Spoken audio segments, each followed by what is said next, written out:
This podcast contains factual information only. It is intended for professional financial advisors and does not contain any personal financial advice. You should not make any investment, insurance, or financial decisions based on the content of this podcast.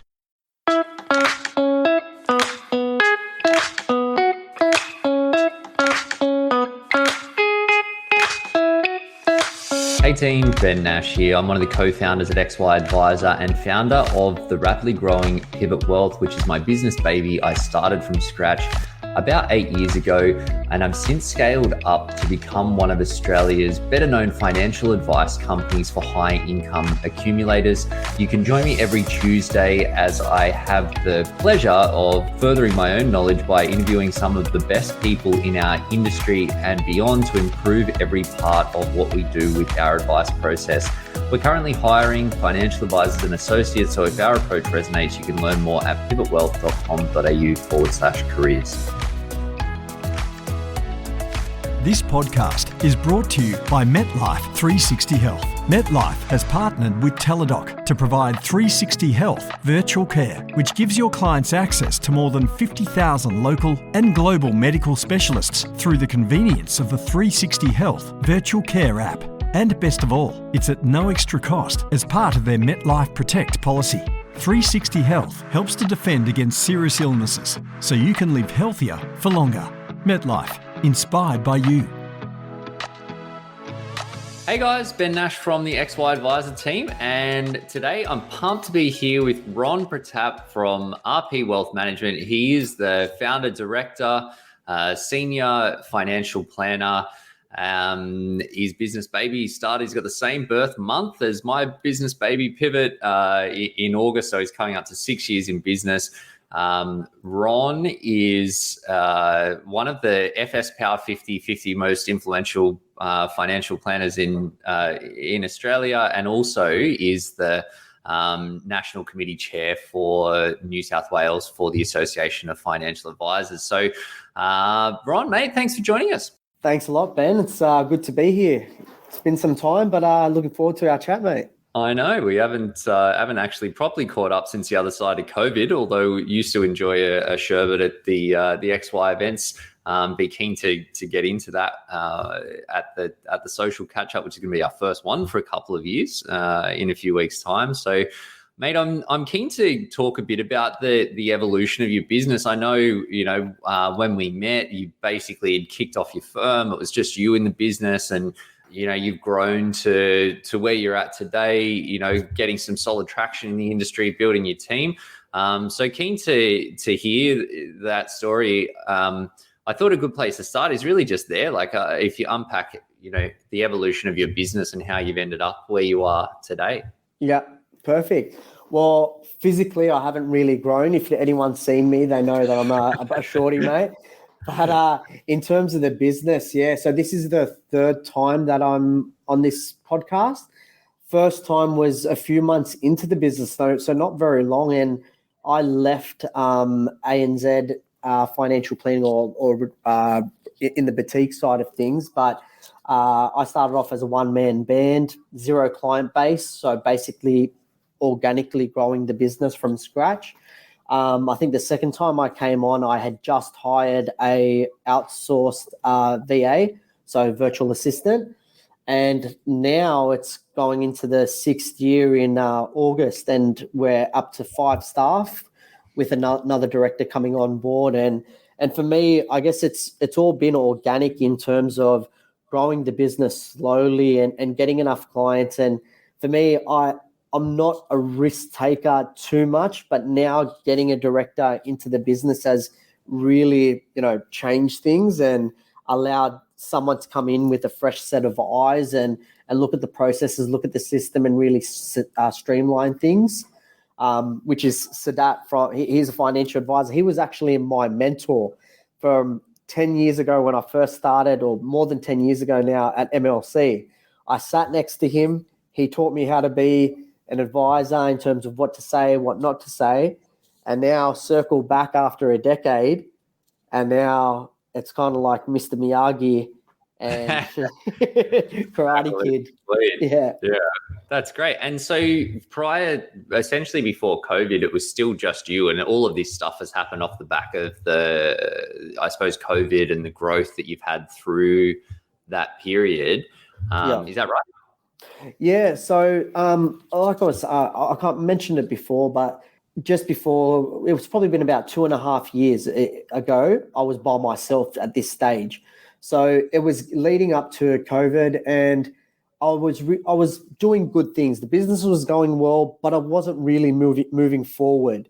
And it was also at a time that, personally, I was going through a separation and a divorce, and I was just spending money, but I wasn't really focusing on the business because I think my personal life was a little bit, the judgment was cloudy, and I think I was pulling that into the business life. And I thought, I've got to make a decision. And so I told my ex, we've just got to, stop talking. But at the same time, I needed to focus my energy on something else. And for me, that was my business. So for me, I said, you know what, I've got to get a VA. I've got to put the investment in and just hopefully get more clients as a result of having someone working there and paying a salary.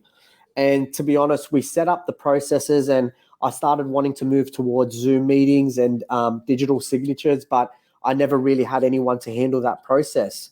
So I think in about October 2019 is when we got someone on board, Nina, who's a godsend, and I cannot do without her anymore.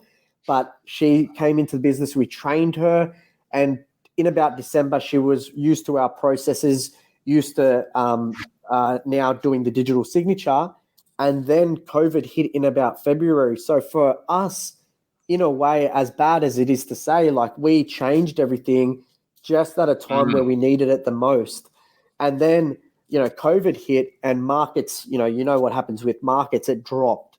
And for me, I just thought, on the back of the Royal Commission, on the back of these new FDS requirements, I thought, for me, this is the final straw. I'm ready to sell the business along with everyone else that's getting out of this. And I'm just going to have to focus on existing clients.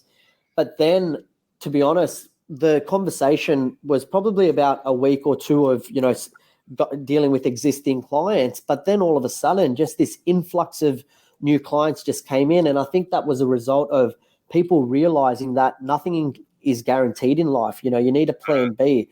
They didn't have their insurances sorted out. They didn't have their super strategy sorted out, the investment strategy. And a lot of people realize we need to get serious with our finances. And for us, while everyone was going through lockdown, we could still have those meetings via Zoom. We could still sign clients up digitally without having to sign any documents. And we could still do what we do from the comfort of my own home and have the back end process of Nina having to do everything, or the important stuff. But then we were just getting clients, and it was just getting busier and busier. And as a result of that, I thought, look, it's getting scary to deal with all this compliance and FDS. And I thought, it's hard to be a one-man band anymore. I want to be with someone to be able to make sure that I'm doing the right thing, that I'm seeing things the right way, that I'm judging compliance in the most appropriate way, and streamlining processes. So, going into 2021, it was more a discussion around from 2020 to 2021 was, okay, I want to either bring an advisor on board. I want to bring another director on board. How do I go about doing that? But it's very hard when you've built up something by yourself that to let it go. It's very hard to trust anyone, especially in this current environment of, getting things wrong and being sued, or, just bringing someone on board and knowing if you'll work together. It was hard to do that. And Sadat, who is my business partner now, he was looking at starting his own business. He was asking about my licensee. He was asking about my processes. And I just threw out the comment, mate, just come on board. I need someone. And that one comment spiraled into us then talking about the value of the business, how we're going to do things. And then we ended up coming to an agreement. He bought into the business. We opened up a second office. We looked at doing all these things. And then what happens? Then we go into the second lockdown, which is I'm in Liverpool. So I'm in a 4-month lockdown now when we've just opened a second office that I never got to see, paying 4 months rent, but we still had those processes set up. Then we hired we've hired someone in the office because we've still got a lot of retiree clients and clients that don't like that digital process. So there's a lot of paperwork and just scanning and putting everything on file. We want someone there. Couple of weeks ago, we just hired a paraplanner because we're finding the outsourcing thing is starting to take more and more time. We need to get our implementations a lot tighter, bring our process a lot tighter. And if we can control all the piece, it leaves myself and Sadat more time in front of the client, because we're finding we're just getting bogged down with too much of the compliance and too much of running the business and stuff, where we need to focus on being in front of the client. Yeah, absolutely. And it's the one-man band. I think the days are numbered. I think a lot of people need to start there. And I think that it makes a lot of sense. Prove your concept, build out your approach, and then look to resource it appropriately. But it's hard to do all of those things. And especially when you're the main conduit as well. How did you tackle, like, with the bringing in another director into the business? Because obviously there's a lot of different ways that you can do that. Was it more focused on, like, what works for the person? I suppose for you mentioned that you already knew this person, so it was like from a conversation, or was it more like, around who's going to do what, and like how did you think that through? Because I find it's scary, and obviously there's a lot of different ways to do it. So I guess one thing for me is big on values. I think you need to hold the same values in terms of how you treat clients, the type of advice you give to clients, what your expectations are. So we had a big discussion on, where do we see ourselves in the next 5 years, 10 years for the business and personal wise. Like for me, I got into a business because I want to have freedom, that work-life balance. Like eventually I want to have a family. The whole reason I started this business was to have, if I had a family, I didn't want to be stuck in a 6-figure salary role in a bank and then have a child, because I know I wouldn't have made the commitment to start a business. I would have been like, what, this is security, this is safe, don't take a risk. Why would you risk your future or your child's life? So I started the business on the expectation that would be the future goals. Now, 6 months in, I went through a divorce or separation, and all plans changed. But that's financial planning as well, right? We plan for what we expect, but we also plan for the plan B. But then it was around, okay, what type of business do you want to have? What do you see? So there was a lot of goals around that. And even though me and Sadat have been friends for 10 years, we still always talked about client scenarios. He was working at an accounting firm that didn't have the right fit of some clients, and he sent them my way. And same time, I called him. He's good on the technical side of things. So me doing this podcast, he doesn't do stuff like this. He's not. He sees my face on social media and that he laughs at it, But you need someone that you can have the banter with. And that you have the values with. And at the end of the day, a lot of partnerships do fail, whether it be 5 years, 50 years, eventually something's going to go wrong or something's going to happen where the partnership's going to end. So, we try to look at it as much as possible. We got a director's agreement. We got the shareholders agreement. We said what we want in it, what we don't want in it, our expectations are for the business, and we were pretty much on the same page as everything. So I think if you go into it like that and you have a discussion before really getting to the nitty-gritty about numbers and things like that, I think it's about focusing on, your values and if you can work together. Do you see yourself being with this person or people, day in, day out? Can you call them asking for advice? Like, me and Sadat, we ask each other the stupidest questions, but we're comfortable that we miss some things. But if you're going into partnership with someone that you can't ask basic questions for, you might be hiding a lot, or they might be hiding a lot. We're just so comfortable with each other that, Yeah. we've got the business, but we've also got, we're still good mates. We know when to separate it. We know when to bring it together. We know when there's a time for banter. We know when there's a time to talk about the serious issues. Yeah, totally.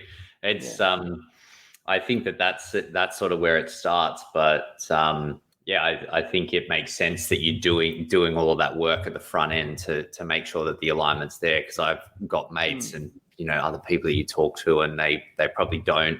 There's a need and a broad alignment, and then just jump into things, and it can create challenges. Yeah. Also, actually, another thing was, I know, like, for me, I do a lot of stuff with the younger clients and, superannuation, insurance side of things.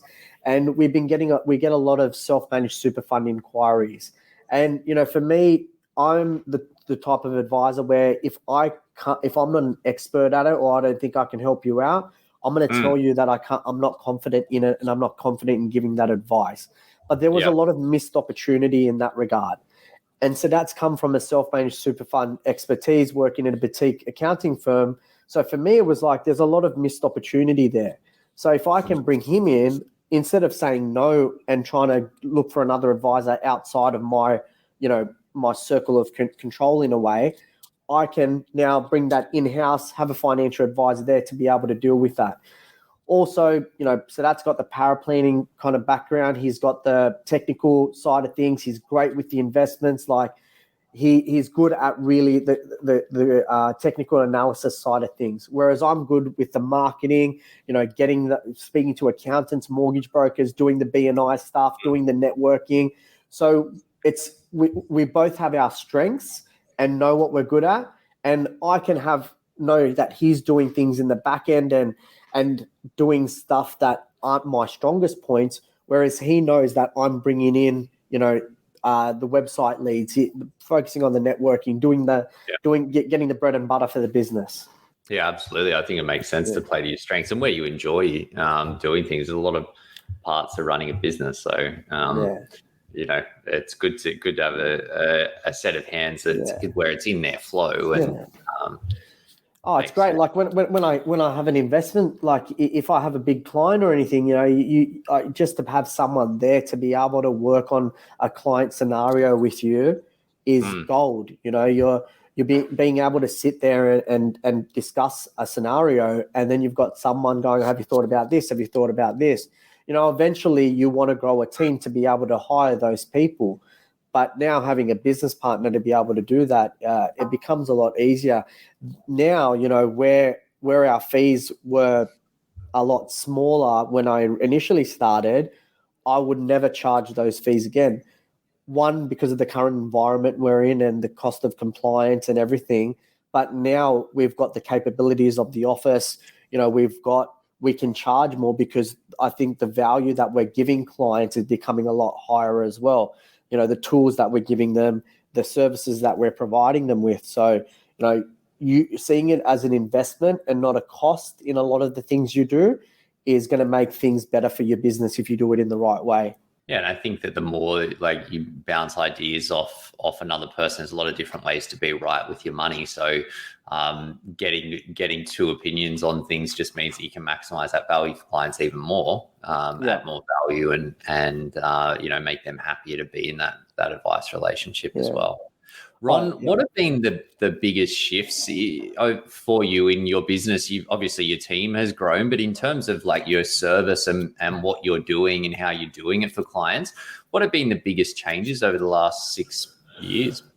I guess it's, when you're starting, you're just focusing on getting anyone in the door. I was doing Saturday appointments. I was doing after hours appointment. I rocked up to a client's house. He came out in a towel. And from that point, I was like, what am I doing here? Like, why am I doing these appointments? And, as the stuff that you used to do when you first started your business, you would never do that stuff. I used to cold call everyone, trying to make 5 calls a day, get rejected on LinkedIn, get rejected on this. Like, you start to value yourself more as your client base grows and value your time more. So you also, when you value your time more, you want to set better processes and invest in. You're still thinking about the towel, I'm still thinking about the guy now. Like he said 7:00, and then he pushed it back to 7:30, and I got there at 7:30, and he's still in a towel. I'm like, mate, you've had enough notice. And that's enough.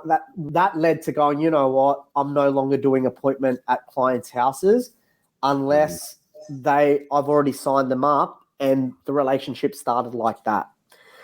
The only reason I'd go to a client's house is if it was a good referral partner's client, and they said it was kind of locked in. But now the emphasis is come into the office or do it via Zoom, so that way I have your attention. Because taking an hour to go visit someone, half an hour, getting prepared for the appointment, driving back from the appointment, that's 3 hours, potentially 3-4 hours that you're taking up every day. I used to go to Blue Mountains, Penrith City, but going, okay, go on Zoom. You just have to jump on Zoom, do the meeting. If they sign up, you can, start that digital signature process. I've started charging for my first appointments if they come from a website, because I found that, yes, the website is good. Facebook, I get a lot of leads and they end up being referrals, but I find the initial inquiry from a Facebook lead there's a lot of community groups that people ask for financial advisors, and I'm tagged in a lot of these posts. And the person asking for the inquiry usually just is hunting for cost. But people off the back of those inquiries are calling up when they do have the money, or they are ready to do something, and then they become clients. But to weed out where I'm wasting my time, I ask for an initial fee. And if they do then sign on from the process, I take that initial fee off the total cost of the advice. Because I found that I was giving a lot of appointments, doing a follow-up email, sending a proposal, putting all this time and effort, and then it going nowhere. Whereas if you've got that, fee up front, there's a little bit of buy-in from the client. They're coming in for their first meeting. They're giving up their time. So it's just changing little processes like that have led me to get to where I am, and then going, okay, now we can, get someone in the office to just focus on anything that needs to be paper files. Now we can get Nina working on the FDS in the back end. Now we can get a paraplanner so we can focus more on, especially in this current environment of investments, people are getting worried. We're probably doing more ROAs now. So instead of outsourcing and having a cost, we worked out my costs just for paraplanning were like $36,000 last year. We can probably get a paraplanner from overseas, train them the way we want, and then, that cost is gone. Plus it's unlimited now, because I was probably limiting myself to how many SOAs I'm doing because of the costs. Now I don't have to worry about that. I just have to worry about the efficiency of the time of my paraplanner. Yeah, absolutely. And we're just chatting a bit offline, but we've built a team of paraplanners in Cebu in the Philippines, and those guys are so technical and just nail it. And it's definitely an asset to the business. Plus, the thing that we found when you're running it as an internal team, it's like you control the timelines. You know what your business timelines are, what those SLAs are, what capacity that people have got, and then you can manage those things together, which I think is important for clients in delivery and quality and fitting in with the way that you want to do things. And it's not easy, right? Like you're going to try some things, it's going to fail. Like we said, we started off on X-Plan. Then we said, you know what, X-Plan's too clunky. It's taking too long to do tasks. We want to move to Advice Intelligence. We paid for 3-4 months, didn't work out, moved back to X-Plan because our licensee has been good in terms of investing a lot in X-Plan and changing a lot of threads and using the bid wizards and changing a lot of stuff. So, the investment from the licensee also helped us to be able to utilize it to work around our advice office. But then, there's so many bits and pieces that you want into the business, but there's cost. Then the more people that you hire in the business, you've got to think about logins. You've got to think about insurance. You've got to think about, their salary. Salary is one thing. It's the logins. It's everything else that comes on top of it. Totally. It's putting them into the process and then changing the process. Like, we've changed our process maps that many times, but it's just fine tuning it. You're not going to get it right from the start, but you've got to invest the time, invest the resources, look at your bottom line all the time, because there's some times where income comes in, but it's just going all out with expenses. Yeah. This is where we're fine tuning it, and now it's gone from a business of like me, I could pull out the money whenever I needed money in the business, right? And that's how it kind of was. Like, I just kept money in the business whenever I needed it, I took it out. But now I've got 5 people to worry about. I've got a salary now, which I haven't had for 5 years. Like, I'm down to the minimum. We said we talked about dividend splitting, bonuses, targets. We're starting to set those things up. It was hard because we didn't have that time in the first 4 months because I was in lockdown. Then we got out of lockdown and it was just gangbusters. But the focus this year has been on, process, systems, efficiency to create, to make a streamlined business. I think it's never ending, that process. I know that never. I had it all in my head for the first year of when I kicked off my business, and then I brought my now wife in almost 12 months in, and she wasn't from financial advice. So I'm a bit of I think in processes. So like, I love a good process, but I had to make the processes really simple so that someone who didn't have a financial advice background could understand and then follow along with the process, which I think gave us a real advantage, because I'm like, if she's going to understand it, then it's going to make it easy for someone that does understand financial advice to follow it through. But like, we just redid our whole process again, and it hasn't changed. It's not like we're doing a 180-degree change, but we changed, a bunch of the steps and how we do it and the tech that sits behind it, and with the aim on making the user experience better, or focusing more on a particular pain point or opportunity for clients or the business or whatever. And I think, what's happening in a business changes pretty quickly. What advice consumers think is important, that changes quickly. And what we want and how we want to do things changes pretty quickly as well. So it's like, you got to constantly be refining that, because I think if not, it's amazing how quickly a process gets out of date. You don't look at it for 3 or 6 months, and then all of a sudden it's like there's 10 things in there that are broken, or that don't work, and people like, it just it ends up a bit stalled. So I'd like to say that you just do it and it's done, but it's not one of those things.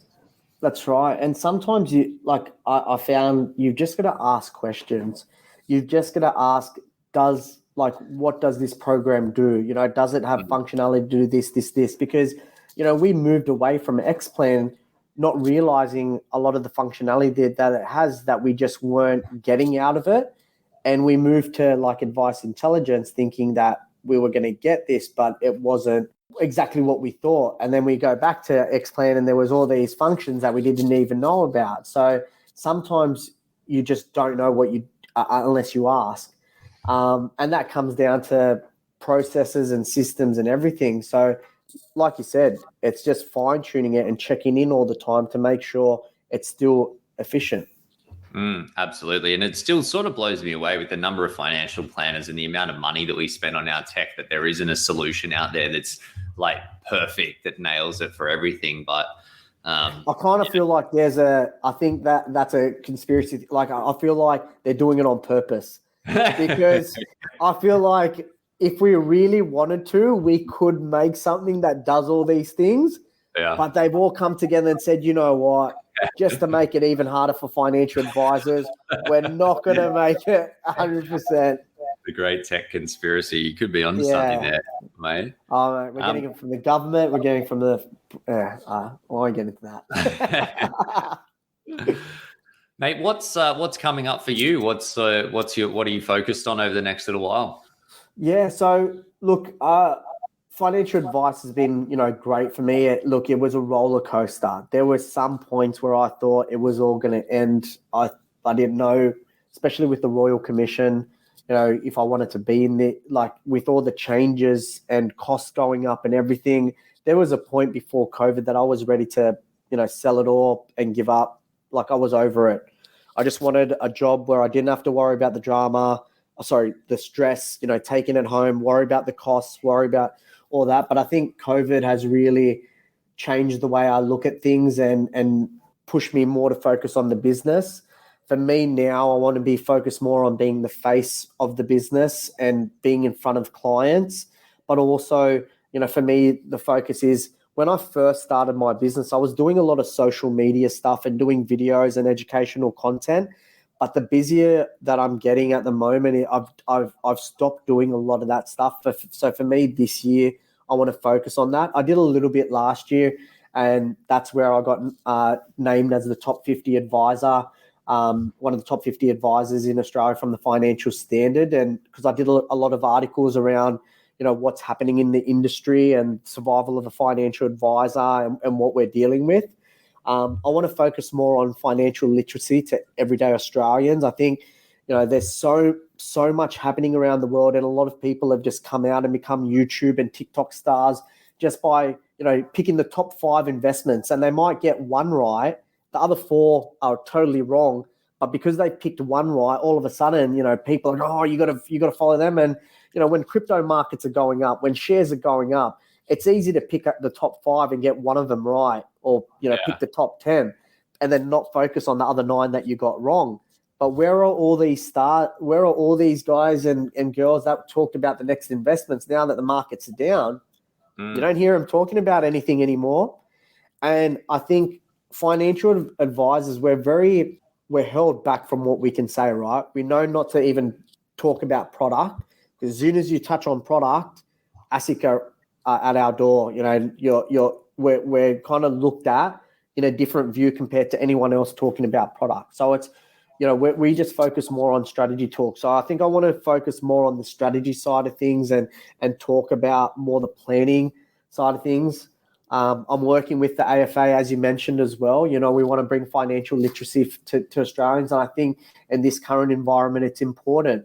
We're also working with the XY group. As you can see, that there's now an AFA community on board, which is now, we want to get that out there. We want to provide material to advisors so they can go into their own communities and they can use this financial literacy to, teach everyday Australians topics that they probably aren't getting anywhere at the moment. And then another thing is, community webinars, doing stuff like that in terms of educational content, financial planning 101s, and build a bit of a brand for myself. I think when I first started RP Wealth Management, it was all about RP Wealth Management. It wasn't. And then I realized when I started putting my face behind the business, that's when I started getting more clients, doing that educational content, doing the blogs. It's all got me there. And I want to go back to that point. But as you know, it's very hard to, unless you've got the right people in the business, it's very hard to step away from that and rely on that. You've probably got it to a point now you can, you're on the couch with Koshi every Sunday Arvo or media appearance all the time. But you've probably got it to a point like that because now you trust the people within your business. Oh, look, I think even when you've got the right people, it's still hard. And like we were just chatting a bit before we fired up the camera, that consistency is the key. And I think there's always so much, especially when your business is growing, there's so much going on that there's a lot of things that can steal your focus and steal your attention. And I think, I used to work with Steve Salvia back in the day, and his big thing was like, one message, one market, I forget exactly how they did it. It's like some sort of thing, but it was like a year. You got to be consistent and you got to do it for a period of time, because that's when the results come through. And it's like, you do that and you follow it through and you're like, this isn't working. And then you hit a tipping point and it starts working, but then you get really busy. And then so you stop because you're busy, then there's a whole bunch of stuff going on, or then some drama might happen in your business or in your life or in your team or like whatever. And then again, it's like constant, your attention gets focused. So I would say that I haven't nailed that, because it's so easy to just get pulled into different things, and protecting your time. It's like the on business marketing is one of those things. So I don't know, maybe it will come, but I think it's a challenge with all those things which are important but not urgent. It's easy to let the urgent, or let someone else's urgent, consume your time and pull you away from it. Yeah. And it's all a work in progress, right? Where I guess us as financial advisors, there's always the next goal. What's next for us? So while we're still working on our other goal, we're already thinking about plans ahead. So it's never, we're always got a little bit of a foot in the door in each thing that we're doing. So it's always evolving, but I think I want to focus more on building the team, growing my team, bringing more advisors on, being able to bring, I think even for me, we're, besides me and the director, we want to bring more females into financial advice as well. That's a focus that I want to do. We've got a young university graduate in the office, and we're seeing where she sees herself in the industry, and we want to promote that as well, because I think it's something that at the moment it's just male dominated, and I think that there's a space for young female financial advisors to really do great things in this world. Absolutely. And I think as we move to a more client-centric, which I know it's been there for a long time, but I think it's increasingly in focus, that it's a bit more aligned with less of like this sales club, boys club type thing that is less appealing to a lot of men as well as a lot of women, I would say. So, I think that will come over time as we keep going down this curve. But mate, thank you so much for sharing your insights. It's great to see all that good work, and pump for the community stuff with the AFA as well. For anyone that's not already around that, check out the AFA community on the XY platform. I know you guys have got some cool stuff coming down the pipe over the next little while. Thanks for that. It was a great chat. It's always good to catch up with you and the XY crew. I think it's someone different each time, and it's good to reflect on where I've come. It's always hard for anyone out there, doing it. Like, everyone's going through their own kind of battle and struggle, and whether it's good, everyone's different. But I think this community is great. It's really helped me with some questions, and whenever I need content or I'm looking at a strategy, this community's been great. So I'm always happy to have a chat with you guys. Oh man, it's always good to chat. But I think that I was going to mention it before, that we're always looking at that next thing. And it's like our clients as well, that sometimes you need to measure backwards and go, actually, that happened last 6 months, last 12 months. Oh, that was pretty good. Yeah, maybe I should keep at it, because that's where we, get that motivation to keep going. And it's not easy, like with some of the content that you've said as well, that, mate. So appreciate you sharing that message as well. Yeah. Well, the last thing I was going to say was, sometimes the clients, they like to hear your struggles, and they want to see that you didn't just get there being a successful advisor. I started talking about my history and my struggles that went from my childhood of not having money and stuff. And when they hear that journey, they see a person in front of them that's going through the same stuff that you're going through, and that personal relation. As much as we go into this digital world and Zoom meetings and stuff, that personal connection is always going to be that financial advice. Absolutely. Yeah. I think whether that's brand building or working one-on-one with clients or whatever, that it's a human connection that people connect with, makes sense. So mate, it's great to see you kicking goals. So keep at it. We'll see you probably have 50 by the time we talk next time in the team. So looking forward to that chat. Oh, maybe it's on Channel 7 next time, or Channel 9. We'll see, mate. Now that I've got the podcast room set up, I'm coming for you. Nice one. Thanks, Ron. We'll catch you next time, mate.